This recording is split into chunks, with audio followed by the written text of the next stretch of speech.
toto je moje poslání, prostě masírovat. A vytvářet to potěšení v tom, naslouchat, vytvářet ten bezpečný prostor a přijímat lidi takový, jaký jsou. Reagovat jen na ně.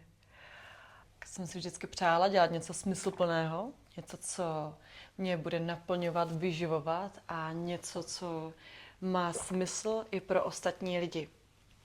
Jak jsem začala masírovat, tak jsem se v tom naprosto utopila a řekla jsem si, wow, tak to je. Já jsem se v tom vlastně našla, mám v tom talent, líbí se mi to, vyživuje mě to a chci to dělat prostě dál a dál.